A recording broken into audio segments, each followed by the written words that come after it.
Are you still able to see my screen share? Yes, I can. Okay, perfect. It took away the like green box that is typically around it Oh, gotcha. when I hit Switch the recording. slide So maybe real fast. If you go to the next slide, I'll make sure it's like following you. sure. You see It that? is, yeah. Okay, It's working. fantastic. Okay, great. Well, thank you, Susan. So thank you to all of you who are able to join us this evening on such short notice. It is much appreciated. We're going to be debunking the 6 myths of the MCAT real briefly this evening. But before jumping into that, I did want to give you all some details about our partnership benefits for you all as MAPS members. So we do offer a 15% discount to members of MAPS on all of our Kaplan products and resources. You also have access to your MCAT experts, and for you all at University of Iowa, that would be myself. So that is really exciting. And then last thing is we are doing a $30,000 scholarship giveaway. Unfortunately, that does end tomorrow. But if you're to scan this QR code here, that would enter you to win. And then also at any point in time, even once the scholarship giveaway has passed, that same page, if you do complete that brief form there, you can still sign up to receive a free MCAT study guide as well as some practice resources. So still some awesome resources for you, but that scholarship giveaway is just our limited time. But with that being said, I'm going to go ahead and jump into our session for this evening and start with our first myth of the MCAT, which is probably the most obvious one, that the MCAT is the ultimate weed out exam, or it's the exam that can prevent you from getting into medical school. I'm sure a lot of you have heard that before, and while the MCAT is very important and is specifically designed to predict how you'll perform in medical school, it is not the only factor in how you're evaluated for admittance into medical school. So we'll talk a little bit about what a holistic application looks like. So the med school admissions process is multifaceted, where an applicant's entire profile is reviewed. So with the MCAT being just one aspect of that, labeling it as a weed out exam, of course, is false. So there are 2 factors that play into the admissions process. We have quantitative factors and qualitative. In some cases, the quantitative factors are viewed first before proceeding with the qualitative factors, but at the end, all are placed together to determine an applicant's strength. It's important to present yourself well in every aspect in order to be a well-rounded applicant. So you're not in the clear if you get a really fantastic MCAT score, but then slack off in your clinical hours or write a weak personal statement. It all works together. So we want to make sure that you're presenting your strongest possible application in all areas of that. Notice on this graphic here that there's no absolute admit. We have absolutely deny, so it is a possibility that you wouldn't get in, but we only go all the way up to a presumably admit. So there's no absolute admit based solely on these quantitative factors, your MCAT score and your GPA. So like I said, it all works together, and the admissions team is always going to look at other factors, but GPA and MCAT scores can help you become that presumably admit rather than the absolutely deny. So GPA is considered to be an indicator of your past success, and as well as just your drive and how well you're able to buckle down and study, while MCAT is a predictor of your future success in medical school particularly. And then the qualitative factors of your application are the pieces that are going to help you stand out from the crowd, because everyone's going to be submitting a GPA score. Everyone is taking the MCAT, and that's consistent across all students who are applying. But those qualitative factors are what's going to help differentiate you. So while MCAT is not an absolutely admit, and there's no such thing as an absolutely admit, it is still an incredibly important piece of your application because it's the only common factor, like I said, amongst all med school applicants. That is good news for everyone, though, because that's a factor that you can improve and work on. So you can work on every piece of your application, but knowing that the MCAT is such a strong piece, we want to help prepare you to succeed in that area. So I'm going to show you all this table real quickly because it demonstrates that there's no perfect med school candidate on paper. This table shows acceptance rates for medical school applicants across different GPA levels and different MCAT scores over a 3-year period. So we have 3 academic years represented here, the 2018 to 2019 school year, all the way up until last academic year. The frequencies or percentages you see in each of these boxes, those are the combined totals of acceptance rates during that period of time. And it demonstrates the variety of applicants admitted at different GPAs and MCAT scores. So you can see that there are students who are admitted with a 494 to 497 MCAT score, which I know for you all, that probably sounds scary. You see that score and you're like, I want like a 509, like that is not the score I'm aiming for. But this is just to show you that it is still possible to get into medical school with that lower MCAT score. Of course, you see as the GPA drops here along the side, there is it's less likely that a student would be admitted. And obviously the GPA score is an important factor as well, but this is just showing you that it is possible and it has happened. But again, you can see why there's no such thing as an absolutely admit, because in a sense, there's no such thing as the perfect med school candidate on paper.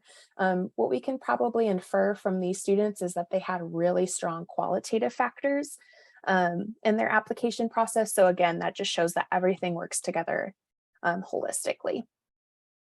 So that brings us to our next myth. The MCAT is primarily a science exam. So while there is a lot of science-based content, the MCAT does not just test your chemistry knowledge or ask you to recall a certain statement about the sodium-potassium pump.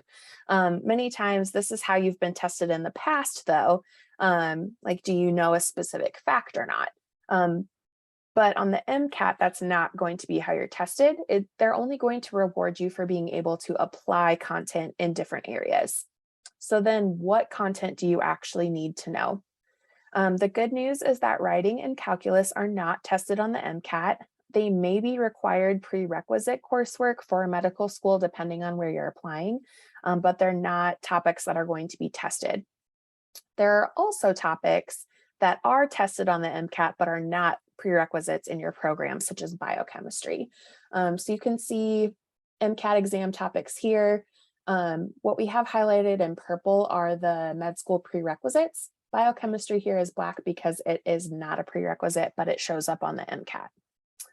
My recommendation is that as an undergraduate student, if you have the opportunity to take elective courses or choose which science course you're wanting to take classes that you're interested in, because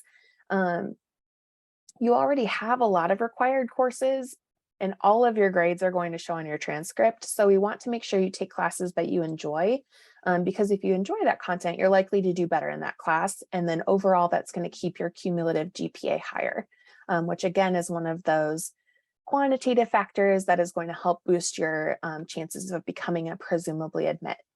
So also, as you're looking at courses, know that what is required is not exactly what's going to be tested on the MCAT.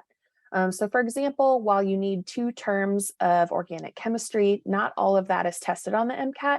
So it's not going to help you to just pull out an old OChem textbook and start reading it cover to cover. The MCAT's going to test you on a mile wide of topics, but only at about an inch deep.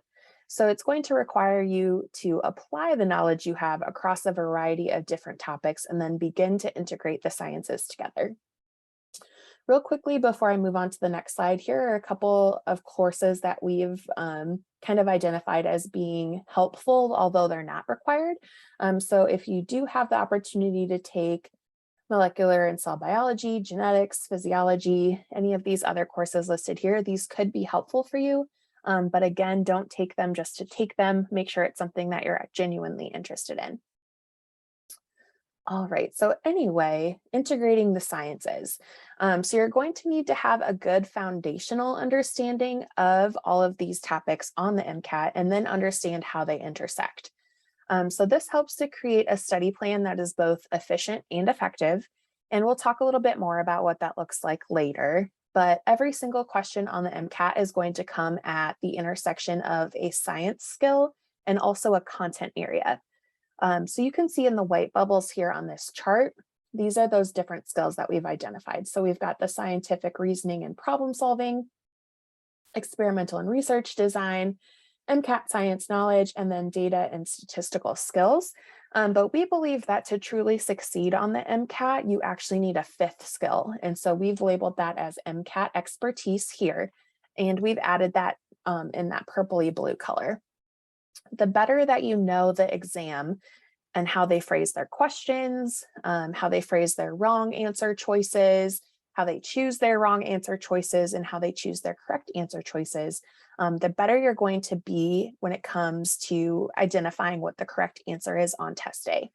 So that's where we come in as Kaplan to help you all out. We figure out all of the nuances of the exam and then can share that expertise with you through our courses in order to help you boost your score on test day. So speaking of courses, let's talk real quickly about professors. That brings us to our third myth, which is the MCAT tests you like your science professors did. So science professors are going to be teaching you the subject content so that you learn it the way a person in that field needs to know it. So for example, a physics professor is going to teach you physics in the way that a physicist needs to know it out in that field. They're not necessarily thinking about how to apply this information outside of a physics environment. So the MCAT is where you start to integrate the sciences together. So for example, a physical science topic, but maybe in a biological setting. And this is where students start to recognize that they need to prepare differently than they have in the past. So you have to start thinking about the sciences differently and need to start thinking about how they connect with one another. So you can see here that every section except for cars is going to require the integration of that science content. So there's the same amount of biochem in the bio and biochem section as there is in the chem phys section, which indicates that we have to start thinking about the sciences in that interconnected way. So if you're still a freshman or sophomore, try to start thinking about those connections while you're taking your classes now. Taking a look at this graph, you can notice what colors are showing up here repeatedly, like light blue stands out a lot. So we know that biochemistry is a big topic on the MCAT. Similarly, we see a lot of dark blue that shows up in all of these different sections here. So we know that biology is going to be showing up a lot on the MCAT. And so these are what we consider to be high yield topics. And we'll talk a little bit more about that later. On test day, though, you're going to see these concepts interwoven in a passage-based question. So most of the MCAT is passage-based, which is probably different than how you've been tested thus far. You mostly will likely have discrete questions in your current courses that are just testing you on individual science topics and then asking you maybe a multiple choice question with that. But the passages on the MCAT require you to manage your timing more strategically and then find important information in those passages and incorporate your knowledge and critical thinking in order to answer all of your questions in the allotted time. So this is similar to a doctor examining a patient, and that's what they're preparing you for now. As a medical professional, you will assess important information about a patient, but also have all of the knowledge and training to back that up that you've learned throughout medical school and put their symptoms into a context and then come together to determine a diagnosis. And so the MCAT is testing you in these critical reasoning skills now so that you can develop them before you're out in the field. So it's really starting to prepare you ahead of time to be a practitioner. If you do want to improve in those critical reasoning skills or just in overall MCAT knowledge, then you'll want to make sure that you test yourself exactly like you would on test day. So our MCAT practice exams are actually so realistic that most test takers could not tell the difference between Kaplan questions and questions from the AAMC practice exams. So what we're going to do quickly together here is just review one of our questions. And so as I mentioned before, MCAT expertise is one of those important skills for you to master. So in walking through this question together, the point is not for us to get the right answer, but it's more so to learn the process of parsing out the important information from a question in order to determine the correct answer. So I would imagine that you all have seen this concept before with the sodium potassium pump. It is a very common example of active transport in introductory biology courses. Um, so we're going to move forward and just break this down together and kind of talk through our thought process out loud. So breaking this down, the first sentence here, it says the sodium potassium pump pumps 3 sodium out of the cell and 2 potassium into the cell for each ATP that's hydrolyzed. Alrighty, so that's a statement. The MCAT's not going to reward us for knowing this information because they told it to us. So let's keep moving forward.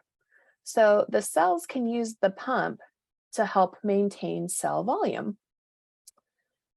So that's another statement. Again, they're not going to reward us for knowing that information. Finally, this last sentence here, we get to our question. So which of the following would most likely happen to the rate of ATP consumption immediately after a cell is moved to a hypotonic environment? So this is a little bit interactive here, but do we know what is hypotonic?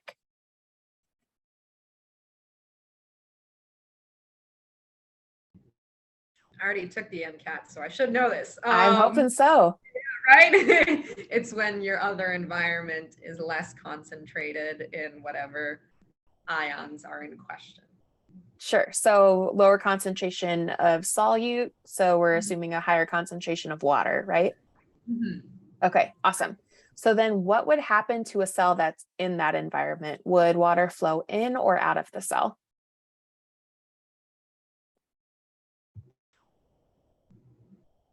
Water would flow. Oh my goodness. I'm on the spot and I'm already failing. Let me. It's okay. You already took your MCAT. Everything's fine. I know, like everything's like out the window now.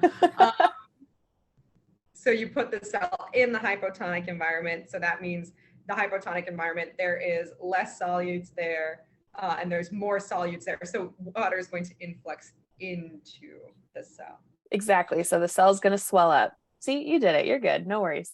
You just had to brush the rust off a little bit. Yeah, I wasn't expecting to do this late. So I know. That's totally okay. Okay, so we figured out the cell's going to swell up. So then what do we think the sodium potassium pump is going to do? That's the tricky question, I know. I don't know if Anish has an answer, but I was stuck between A and C because my initial instinct was A, just because it says in the statement that it's going to help maintain the volume through the use of the pump, but eventually the 2 environments will become isotonic to one another. And so the ATP consumption should go back down again. So I'm thinking C, but that wasn't like my initial thought process, but I also hadn't thought enough. So that's fair. This actually lends itself incredibly well to my example. So you're correct. The pump is going to work harder to become isotonic. So the cell's goal obviously is to be isotonic and not hypo or hypertonic. And so that's a fantastic prediction that it would increase and then decrease. But the problem here is that it's factually correct. You're not wrong, but that's not what the question is asking us. So the most important word in this entire paragraph here is the word immediately. So the answer is A, it would increase. So sometimes it's not about knowing the science necessarily, but it's about knowing how to apply it. And then also just read the question really critically in order to get the right answer. So the MCAT, as I'm sure you know, is really going to try and trip you up. So how do you maximize your studying in order to incorporate this? So that brings us to myth number 4. You should focus on all MCAT content equally. I feel like it's very common for students to want to study the things they're good at because it feels really good to go through your flashcards and know them all and just check that off your checklist. But it isn't going to help you on test day if you focus on the content you're good at just as much as you focus on the content you don't know. So of course, this here is another myth. It's important to prioritize content that's more likely to get you points on test day. So you will not be able to remember every single small detail about everything. And again, you don't need to know that, because remember, the MCAT tests you only about an inch deep of knowledge. You just have to have that foundation. So building your study plan accordingly is going to help you make a difference. So how do we do that? Like I mentioned before, it's not beneficial for you to study content you're already good at. So skip what you already know. In our classes, this is done through your initial diagnostic exam. So you'll take that, and the system will determine what are your areas of strength and weakness, and then personalize itself to you and recommend content based on where you need to spend more time studying. So our study calendar will recommend when to take specific placement quizzes based on all the concepts that we have talked about here today. And then if you rock the placement quiz, you'll be placed out of that lesson so that you can instead move on to studying in another area where you have more opportunity to gain points on test day. So these help diagnose your personal strengths and weaknesses so that you can spend more time focusing on your areas of opportunity and then move more quickly through practicing in areas that are already your strength. That brings us to our next myth, which is every student needs the same MCAT prep. False again.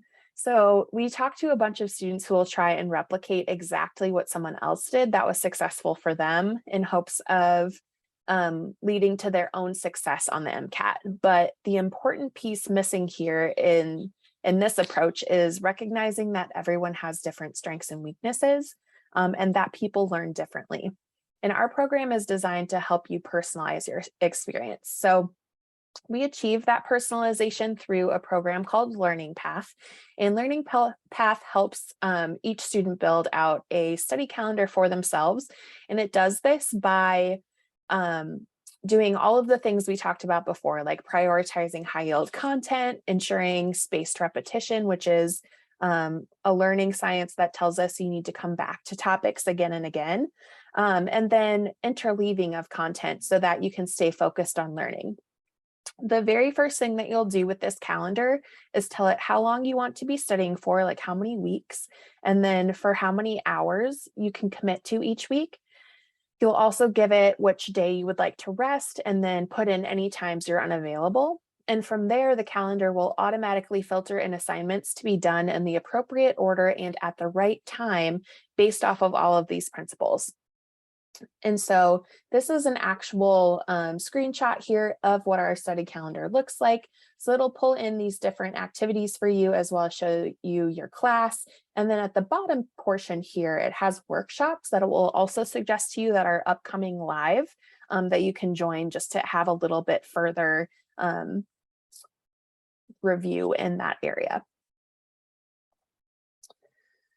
All right, and just like what content you need to be studying is not going to be the same for everyone, we also realize that everyone learns very differently. And so that's why we offer a wide variety of course options for students. So we have in-person classes, which are not listed on this slide here, but that's going to be a smaller class size, about 15 to 20 students in person, learning amongst peers, same date and same time every week. Then we have our live online session, which is also the same day and time every week, but from the comfort of your own home, and a little bit more flexible because if you miss a class, you can watch a pre-recorded version on your online portal. And then our on-demand course is the most flexible of all of our courses. There's no specific date and time that it meets. It's completely on your own. So that's really good for students who are either very busy or very self-motivated. And all of those sessions are pre-recorded for you to watch on your own time. And then we also offer more intensive options such as one-on-one tutoring and boot camps as well. And all of these different options are also customizable for how much access length you'd like. So we offer 6, 9, and 12 months of access. So tons and tons of options. But the main takeaway here is that when you're deciding how to prepare for the MCAT, just consider how you personally learn best. Which could be totally different from your roommate or your friend in class or your colleague in MAPS. So if you have questions about how to prepare for the MCAT or what class might be best for you, I am happy to talk more about that. All right, so finally, we've made it to our sixth and final myth. It's too early to start preparing for the MCAT. And I want to say that this is false with like the very smallest caveat that if you are a freshman or a first year student, it may be just a tiny bit too early for you to begin studying, but just because you haven't taken your prerequisite courses yet, and so you don't have that foundational knowledge. Um, but you can absolutely still be thinking about how to move forward with your MCAT study journey. So the MCAT is not a test that can be crammed for. So if anyone was thinking about just taking spring break and studying for the MCAT at that time and then testing in April, I would highly encourage you to rethink that plan. We generally recommend anywhere from 300 to 350 hours of studying, which sounds like a lot, and it is because that could be anywhere from 4 to 5 months of prep time, depending on how many hours a week you can put into studying. So again, don't rush it. We want you to start preparing early on. Medical schools do generally accept scores dating back 2 or 3 years though. So if you're someone who's planning to take a gap year or want some time off before beginning medical school, you can absolutely still test on the traditional test cycle while you're in school mode and then apply later with that MCAT score that you got while you're in the rhythm of studying. Regardless though, the application process is a very long one. And so as you can see here, after you take the MCAT, there are a series of milestones in the application process. The earlier you take your MCAT, the earlier you can apply in the cycle, and the more time you have to retest if you don't get your desired score. Since most medical schools use the rolling admissions process, this can be an advantage to you to apply early because there's going to be more positions available within that class of medical students the earlier on you apply. But you shouldn't rush your MCAT just to get your application in early. We want to make sure that you apply with a strong MCAT score, not an early one. All right. And if you are interested in starting a comprehensive prep course over the next few months, now's a really great time to enroll because we have some awesome Black Friday deals. I know that we offer MAPS students amazing discounts, but these are even better than that, honestly. So feel free to book time with me and talk through your options in further detail if you have questions about that. But you can save up to $1,000 on your MCAT prep here, which is really phenomenal. Alrighty, and that is all of our myths for today. So if you all have any questions, I'm happy to answer those now. Otherwise, please feel free to email me here, or if you scan this QR code, that'll take you directly to my calendar so you can book time with me and we can talk more about your individual plan. Thank you guys. Thank you so much. Anish, do you have any questions? No, I don't have any questions. Okay, no worries. Well, I hope this was helpful for you.